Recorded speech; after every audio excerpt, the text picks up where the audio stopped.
Olá pessoal, no vídeo de hoje nós vamos fazer um breve panorama da maravilhosa e grandiosa primeira carta de Paulo aos Coríntios e no final eu vou indicar os 3 melhores comentários de 1 Coríntios, na minha opinião, para vocês, tá? Então fica até o final do vídeo porque nós vamos ver bastante coisa hoje sobre 1 aos Coríntios. Bom pessoal, domingo agora eu tive o privilégio e a alegria de conseguir terminar uma série de exposições em toda a primeira carta de Paulo aos Coríntios na igreja que eu pastoreio, Igreja Batista Reformada de Indaiatuba, aqui no interior de São Paulo. E eu gostaria de trazer para vocês um pouco da minha experiência que eu tive, de passar aí vários meses, mais da metade do ano, expondo essa carta, verso por verso, sem pular nenhuma parte. Todas as pregações vão, ou estão aqui no YouTube, ou vão estar aqui no YouTube, tá? E disponibilizado para vocês, então cada parte aí foi um grande desafio. Eu tinha e ainda tenho muito medo dessa carta, no sentido exegético da coisa, que ela tem partes bem difíceis de se entender. Mas basicamente um panorama bem breve para vocês prestarem atenção em alguns detalhes importantes na leitura dessa carta, trazer algum estudo, alguma pregação nessa carta também. Paulo está escrevendo de Éfeso ali no comecinho da década de 50, tá? Ele já tinha escrito Gálatas, 1 e 2 Tessalonicenses, e agora a sua quarta carta é 1 Coríntios, depois escreve 2 Coríntios, Romanos, as 4 cartas da prisão e as 3 cartas pastorais, tá? Então, 1 Coríntios, ele vai escrever essa carta para rebater, responder e ajudar a igreja de Corinto em todas as suas dificuldades que chegaram até Paulo quando ele estava lá em Éfeso, tá?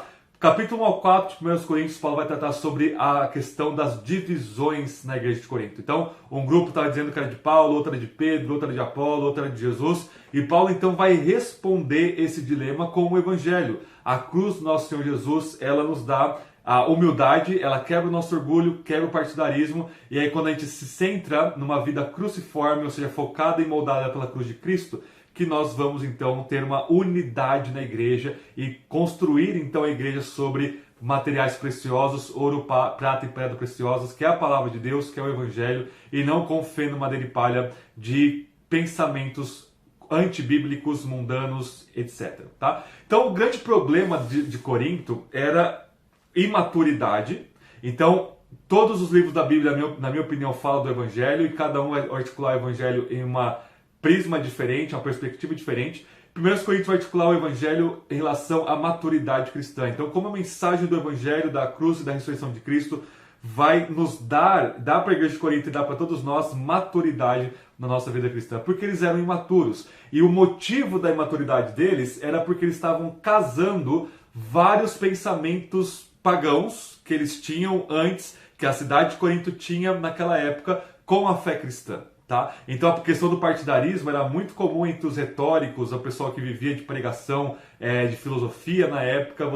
Quanto mais dividido, melhor o público, porque mais vai gerar polêmica, mais vai elevar o status de alguém para aquela pessoa ter mais dinheiro, mais visibilidade, mais fama e assim por diante. Tá? Capítulo 5 ao 7, 1 Coríntios, vai tratar sobre algumas questões relacionadas à relação cristã, tá? Capítulo 5 vai tratar do rapaz que dormia com a madrasta, e aí o Evangelho ele vem para disciplinar esse rapaz. Capítulo 6 ele trata de um irmão querendo processar o outro irmão, depois ele volta a falar de pureza sexual, e aí no capítulo 7 ele trata de várias questões relacionadas ao solteiro, aos viúvos, aos casados, e portanto questões relacionais que eles não estavam sabendo lidar, nem a questão de disciplina, de perdoar o irmão que está te fazendo algum malefício, em vez de processá-lo juridicamente em Roma, e também você se manter puro em sua sexualidade. Tá? Capítulo 8 ao 10 trata da questão das comidas, se você pode ou não comer as comidas sacrificadas a ídolos. Tá? Então tinha 2 grupos lá, que são os mesmos grupos que dividiam a igreja, que uns se achavam mais maduros porque falavam que podia comer, outros se achavam mais neófitos e imaturos porque falavam que eles não poderiam comer, senão estariam participando da idolatria. Paulo fala uma questão bem diversificada do tema. Ele vai falar assim, se você comprar no açougue e comer em casa, não tem problema nenhum, você dá graças a Deus, o ídolo não é nada, mas você não pode, aí a gente entra no capítulo 10, né? Você não pode ir ao templo pagão, participar do culto pagão, só para você comer aquela carne de graça ali, porque você está, de fato, participando da mesa dos demônios, né? Então não é uma questão de pode ou não pode apenas, é uma questão de você ver o contexto, né? E escandalizar o irmão ali é uma pessoa que se acha mais madura, e eles não eram, levar uma pessoa mais imatura a pecar, né? A exercer um tipo de influência na vida daquela pessoa para levar ela a pecar. Então, tipo, eu acho que comer carne sacrificada aos ídolos não dá nada, você acha que dá alguma coisa, então, mas eu vou falar assim, não, esquenta a cabeça, não tem problema nenhum, para de ser criança, vamos lá comer, não dá nada. E aí eu te induzo a você ir comigo, comer alguma carne sacrificada aos ídolos pagãos romanos, e ali você está cometendo idolatria no seu coração, porque você acha que está, mas você quer fazer uma média comigo, achar que você não é tão imaturo assim, você vai lá e come. Isso eu estou te escandalizando. Não é você ficar horrorizado com alguma coisa que você acha que é legal ou não. Não, é eu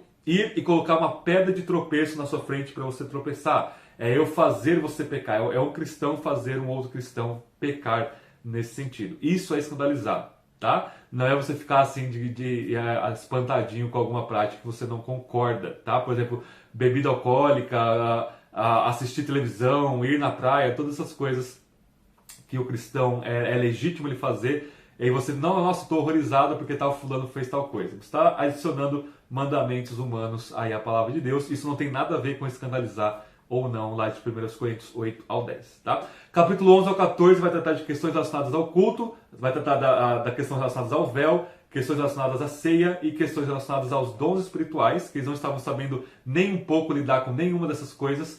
E no capítulo 15, que é o clímax da carta, é a questão da doutrinária da ressurreição. Alguns lá estavam negando a ressurreição, perguntando como é possível alguém estar dos mortos, com que corpo que essa pessoa vai vir, e Paulo responde cada um desses questionamentos com a maravilhosa exposição da doutrina fundamental da ressurreição de Cristo no passado e a nossa ressurreição física e corpórea no futuro.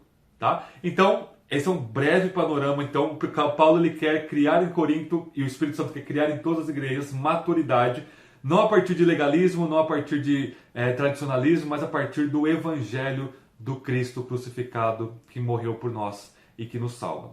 Amém?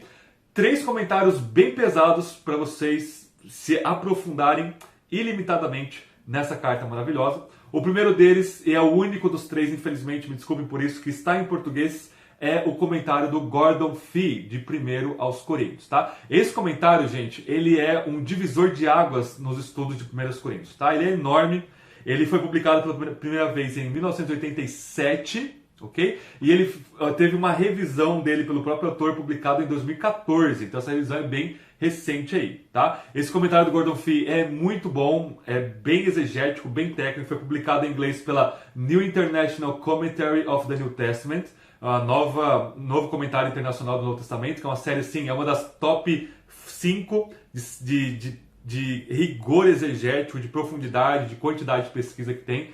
Ela é muito top, essa série, tá? Indico qualquer livro, de qualquer comentário deles. E o do Gordon Fee, então, é esse calhamaço que a editora Vida Nova publicou em português para nossa alegria. Vou deixar o link aqui na descrição para vocês adquirirem.